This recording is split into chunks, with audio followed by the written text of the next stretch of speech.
Ikinasal si Camille kay Anthony Linsangan sa isang civil wedding sa Amerika taong 2008. Pero makalipas ang 3 taon, pumanaw si Anthony dahil sa sakit na nasopharyngeal carcinoma, isang uri ng cancer. Nagkaroon sila ng isang anak, si Nathan, na 8 taong gulang na ngayon.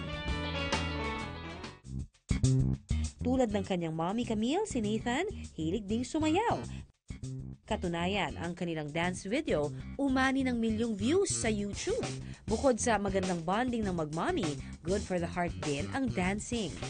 Wala kaming ginagawa sa bahay noon. And sabi ko, parang nakita namin yung video na yun. Sabi ko, Tata, let's do this guys. Matagal namin pinractice yung dance steps. Nung nakuha na namin pareho, we decided to record it and then post it. Tapos hindi naman namin in-expect na it would gain a lot of views. Pero si Camille hindi natakot na magmahal muli. Would you be my wife?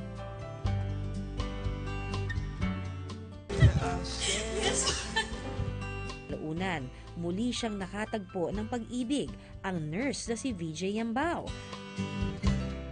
He reconnected with me through social media. Tapos, ayun, nagsimula na yung mag-usap. He got my number, tapos halos araw-araw na magte-text. And then he started calling me kasi he was in the States and I was here. Tapos hanggang sa nung umuwi na siya dito, a few months later, doon na talaga naging seryoso yung intention niya of really courting me. So, nagdire-diretso na. Dahil nga raw sa mga pinagdaanan sa buhay ni Camille, mas natutunan nga raw niyang pahalagahan ang kanyang kalusugan, pati na rin ang health ng kanyang pamilya. Isa nga raw sa paraan niya para mapagsabay ang pag-ehersisyo at pag-alaga sa kanyang pamilya ay ang pag-workout in the comfort of her own home. Ang kinahihiligan ngayon ni Camille ang tinatawag na bar workout. Isa itong uri ng ehersisyo na kombinasyon ng pilates, yoga at sayaw, kung saan ang sinusunod na workout ni Camille pinapanood niya lang online na may paggabay din syempre ng kanyang online trainer. Pero bago syempre ang bar training, cardio workout muna gamit ang treadmill na maganda sa ating puso. I have a mat and I have a chair. Kakailangan ko yung chair kasi ito yung magsisilbing bar ko dito sa bahay. So let's start. Unang workout, lunge with pulse. Habang nakahawak sa upuan, ibaluktot paharap ang kaliwang tuhod at igalaw pataas at pababa naman ang katawan habang nakatuwid ang likod. Gawin ito ng kabilaan. Ang ehersisyong ito mainam sa glutes and thigh. Sunod namang ipinakita ni Camille ang pretzel with lift. Sa ehersisyong ito, sasalampak sa sahig habang ang isang paa nakaside paharap, habang ang kabila nakatupi naman palikod. Ilagay ang magkabilang kamay sa harap na parang nakatukod sa sahig na siyang magbibigay ng suporta sa bigat ng katawan. At saka marahang itaas ang hita sa likod. Mainam naman itong ehersisyo sa ating abdominal muscles. Ang huli namang idedemo ni Camille, leg lift. Habang nakastretch ang hita patagilid, i-extend din ang kamay sa direksyon ng paa habang nakaalalay ang isang kamay sa sahig. At saka marahang iangat ang paa na nakaunat. Pagkatapos, iangat ang nakatukod na kamay pataas. Magandang ehersisyo naman ito sa tagiliran at likod. 10 minuto ginawa ni Camille ang buong workout.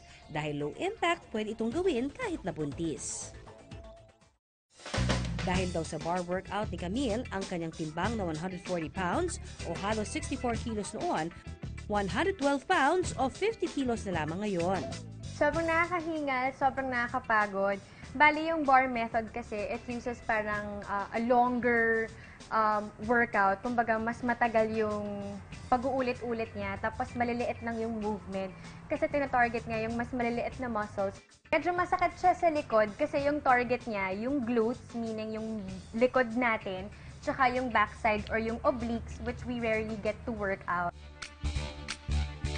Pagkatapos ng workout, ang pampa-energize ni Camille. Meron tayong oranges, carrots, apples, and cucumbers. Simple lang itong gawin. Paghalu-haluin lang sa blender ang apple, orange, carrots at cucumber. pwede rin tayo mag-squeeze ng oranges to add more zest. Pagkatapos, haluan ng tubig at saka i-blend sa loob ng 3 to 5 minutes. Yung pagtatry ng mag-lose ng weight, it doesn't happen overnight. It's really a lot of work. And some people takes years talaga bago nila ma-achieve yung gusto nilang maging weight nila. So, wag lang silang panghihinaan ng loob. Tulad ng love, ang pagpapapayat hindi minamadali. Ito ay buong tiyagang hinihintay. At sa huli, kapag nakamit na, katulad din ng anumang relasyon, iniingatan at pinapahalagahan. Ako si Camille Prats para sa Pinoy MD.